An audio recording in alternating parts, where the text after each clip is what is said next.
So hello friends, welcome back. അങ്ങനെ മുഹമ്മദ് അൻസിനെതിരായ ആ ഒരു വിജയത്തിന് ശേഷം വീണ്ടും കേരള ബ്ലാസ്റ്റേഴ്സ് തോൽവിയിലേക്ക് തന്നെ തിരിച്ചു വന്നിരിക്കുകയാണ്.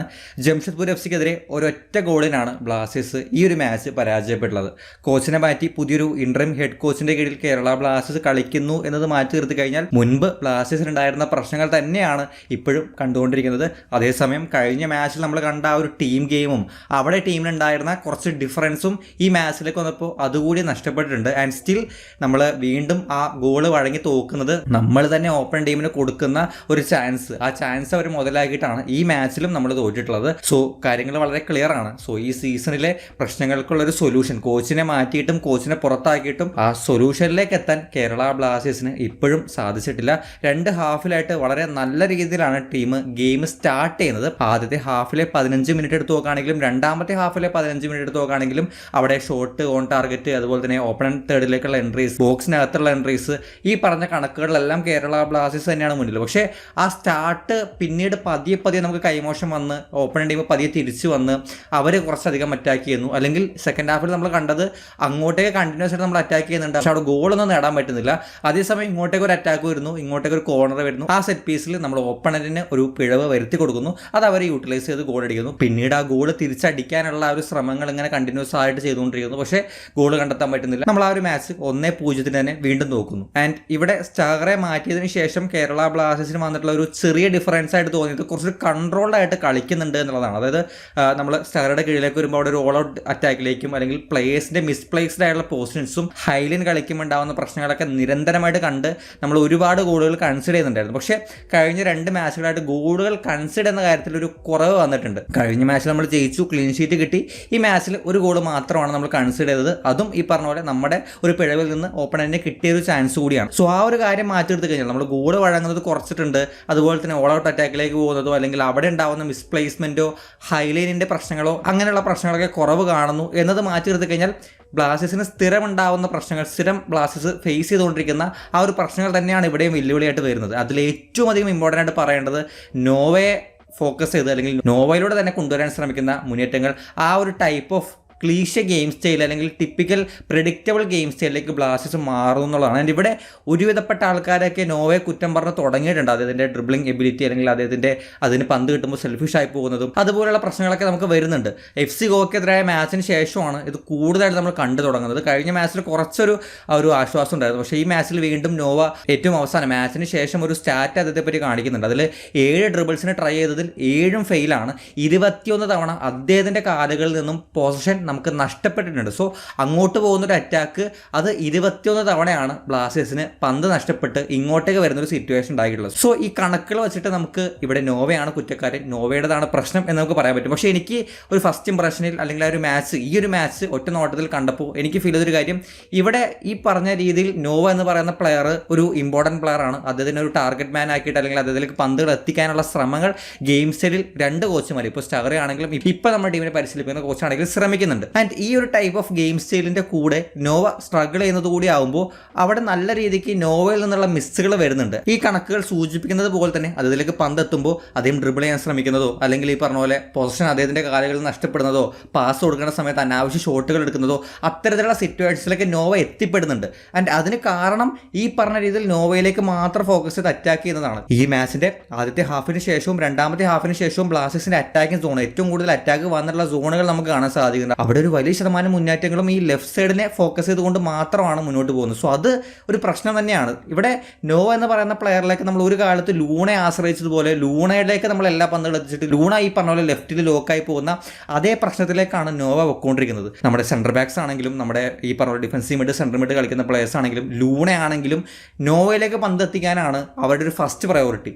ആൻഡ് എല്ലാ പന്തും നോവയിലേക്ക് എത്തുമ്പോൾ അതിന് എല്ലാ പന്തും ഈ പറഞ്ഞ പോലെ വിൻ ചെയ്യാനോ സക്സസ്ഫുൾ ആയിട്ട് ഡ്രിബിൾ കംപ്ലീറ്റ് ചെയ്യാനോ അല്ലെങ്കിൽ മുന്നോട്ട് കയറി പോകാനൊക്കെ സാധിച്ചോളന്നില്ല. ആൻഡ് ഇനീഷ്യലി അദ്ദേഹം 1-2 മിസ്സുകൾ വരുത്തി കഴിഞ്ഞാൽ ഞാനത് ഒബ്സർവ് ചെയ്തൊരു കാര്യമാണ്, തുടക്കത്തിൽ നോവയുടെ കളി എങ്ങനെ സ്റ്റാർട്ട് ചെയ്തു എന്നുള്ളത് അതിൻ്റെ ഗെയിമിൻ്റെ ഫുൾ ത്രൂ ഔട്ടുള്ള ആ ഒരു റിസൾട്ടിനെ വളരെയധികം സ്വാധീനിക്കാറുണ്ട്. ഇപ്പോൾ FC ഗോവയ്ക്കെതിരായ മാച്ചിലൊക്കെ അദ്ദേഹം സ്റ്റാർട്ട് ചെയ്യുമ്പോൾ ഒരു 3-4 അറ്റാക്ക് ഈ പറഞ്ഞ പോലെ അദ്ദേഹം ഫെയിൽ ആകുമ്പോൾ അദ്ദേഹത്തിൻ്റെ കോൺഫിഡൻസ് ഡൗൺ ആയിട്ട് വീണ്ടും അദ്ദേഹത്തിന് കിട്ടുന്ന സില്ലി ചാൻസുകൾ പോലും അദ്ദേഹം അങ്ങനെ മിസ്സാക്കുന്നത് കണ്ടിട്ടുണ്ട്. ഇവിടെയും ആ രീതിയിൽ തന്നെ തുടക്കത്തിൽ ബോക്സിനകത്ത് വെച്ച് കിട്ടുന്ന 1-2 മുന്നേറ്റങ്ങൾ അവിടെ അത്തരത്തിലുള്ള മിസ്സുകൾ വരുമ്പോൾ ആ കോൺഫിഡൻസ് ഡൗൺ ആയി പിന്നീട് അദ്ദേഹത്തിന് ആ ഒരു റിക്കവർ ചെയ്യാൻ പറ്റാത്ത 1-2 ഓൺ ടാർഗറ്റ് ഷോട്ടുകളൊക്കെ ഉണ്ടായിരുന്നു. പക്ഷെ അത് പിന്നീട് റിക്കവർ ചെയ്യാൻ പറ്റാത്ത രീതിയിലേക്ക് മാറുന്നുണ്ട്. ആൻഡ് ഇവിടെ റൈറ്റിൽ നമുക്ക് കോറൂസിങ് വളരെ നല്ല രീതിയിൽ അതിലേക്ക് പന്തുകൾ എത്തുന്നത് വളരെ കുറവാണെങ്കിലും എത്തുന്ന പന്തുകളിലുള്ള അതിൻ്റെ ടച്ചുകളാണെങ്കിലും അതിൻ്റെ പാസ്, അതുപോലെ തന്നെ പന്ത് ക്യാരി ചെയ്യുന്ന, കൺട്രോൾ ചെയ്യുന്ന, വിഷനോടെ കളിക്കുന്ന രീതിയിലൊക്കെ കോറു നല്ല രീതിയിൽ മുന്നോട്ട് വരുന്നുണ്ട്. ആൻഡ് ഇവിടെ എനിക്ക് ഫീൽ ചെയ്തൊരു കാര്യം, നമ്മൾ കോറൂസിങ് എന്ന് പറയുന്ന ഒരു പ്ലെയറിനെയും ആ ഒരു പ്ലെയറിൻ്റെ ക്യാപ്പബിലിറ്റി അതിന് എന്താണോ സാധിക്കുന്നത്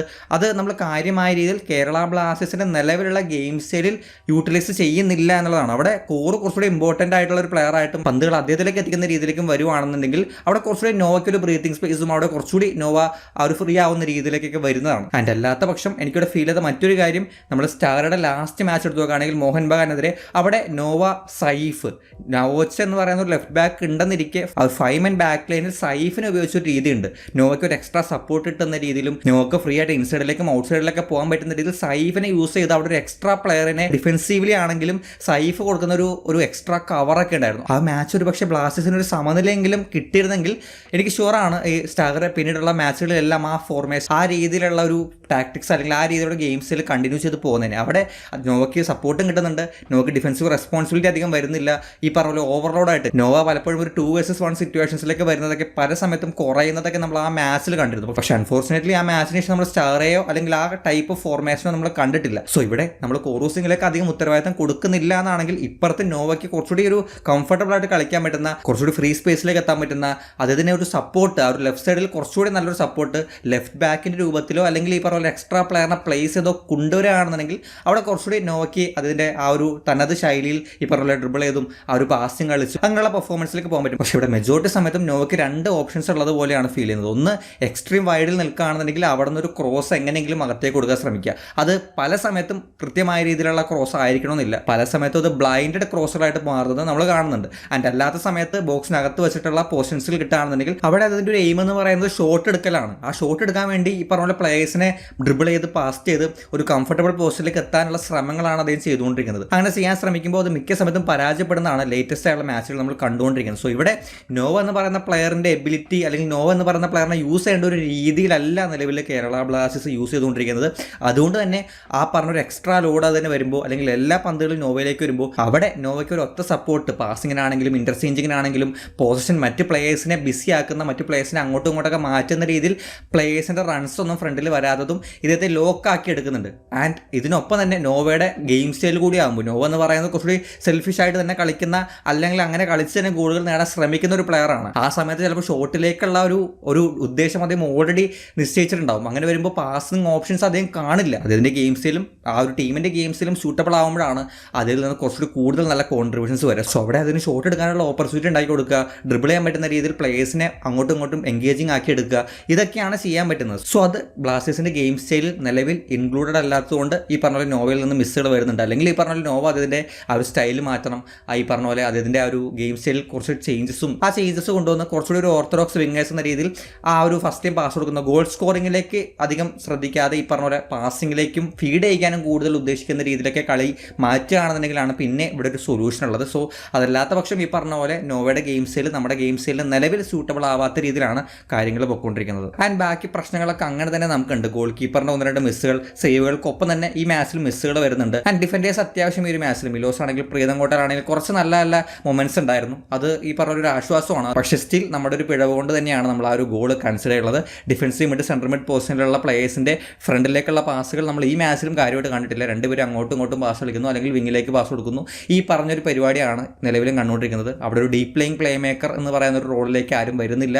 ആ ലെവലിലേക്കുള്ള പെർഫോമൻസ് ഡെലിവറി ചെയ്യാൻ നമുക്ക് ആളില്ല. ആൻഡ് ഒരു പോസിറ്റീവായിട്ട് തോന്നിയ കാര്യം സെക്കൻഡ് ഹാഫിൽ വന്നിട്ടുള്ള എയ്ബാൻ ദോഹലിങ്ങിൻ്റെ പെർഫോമൻസ് ആണ്. നമുക്ക് ആ റൈറ്റ് വിങ് അല്ലെങ്കിൽ റൈറ്റ് ബാക്ക് ഒരു വീക്ക് ലിങ്ക് ആയിട്ട് തുടർന്ന് പൊയ്ക്കൊണ്ടിരിക്കണം. അവിടെ എയ്ബാൻ ദോഹലിങ് സെക്കൻഡ് ഹാഫിൽ വന്നതിന് ശേഷം അദ്ദേഹത്തിൻ്റെ ചില പാസുകൾ, ഡിഫെൻഡിങ് ഉൾപ്പെടെ ചില ക്രോസുകൾ, ആ ഒരു വിഷനോടുകൂടി കളിക്കുന്ന ചില സിറ്റുവേഷൻസ് ഒക്കെ ഉണ്ടായിരുന്നു. അത് പ്രതീക്ഷ നൽകുന്നതാണ്. അദ്ദേഹം ഒരു 90 മിനിറ്റ്സ് കളിക്കാൻ പറ്റുന്ന രീതിയിൽ ഫിറ്റ് ആവുകയാണെന്നുണ്ടെങ്കിൽ അത് തീർച്ചയായിട്ടും ഒരു വലിയ ആശ്വാസമായിരിക്കും ആ റൈറ്റ് വിങ്ങിൽ. ആൻഡ് അമവിയ കുറച്ചുകൂടി സ്പാർക്ക് കാണിക്കുന്നുണ്ട്. അദ്ദേഹം കുറച്ചുകൂടി ഒന്ന് സെറ്റിലായി വരേണ്ടതുണ്ട്. ഈ പറഞ്ഞ പോലെ പ്ലേയേഴ്സ് ഇനിയും ആ ഒരു സെൻട്രൽ മിഡ് DMF റോളിൽ ഒരു ഡിസ്ട്രോയർ ആയിട്ടും ഒരു ഡീപ് പ്ലേയിങ് പ്ലേ മേക്കറായിട്ടും കളിക്കാൻ പറ്റുന്ന 2 പ്ലേയേഴ്സിനാണ് നമുക്കിപ്പോൾ ആവശ്യം. ആൻഡ് ഗോൾ കീപ്പറുടെ പെർഫോമൻസും അത്ര സാറ്റിസ്ഫൈങ് ആയിട്ട് തോന്നുന്നില്ല. ആൻഡ് ടോട്ടലി ടീം ഒരൊറ്റ പാറ്റേണിൽ കളിക്കാൻ ശ്രമിക്കുന്ന പോലെയും അത് കണ്ടിന്യൂസ് ആയിട്ട് ചെയ്യാൻ ശ്രമിച്ച് പരാജയപ്പെടുന്ന രീതിയിലാണ് ടീമിന്റെ ടോട്ടലുള്ള ഗെയിംസിൽ വരുന്നത്. ഈ സീസണിൽ ഇങ്ങനെ തോറ്റ് ശീലമായതുകൊണ്ടാണെന്ന് തോന്നുന്നു. വലിയ കാര്യമായിട്ടൊന്നും തോന്നുന്നില്ല. ഈ ഒരു മാച്ചിനെ പറ്റി നിങ്ങളുടെ അഭിപ്രായങ്ങൾ കമന്റ് ബോക്സിൽ ഷെയർ ശ്രമിക്കുക. നമുക്ക് എന്തെങ്കിലും മറ്റൊരു കാണാം. ബൈ.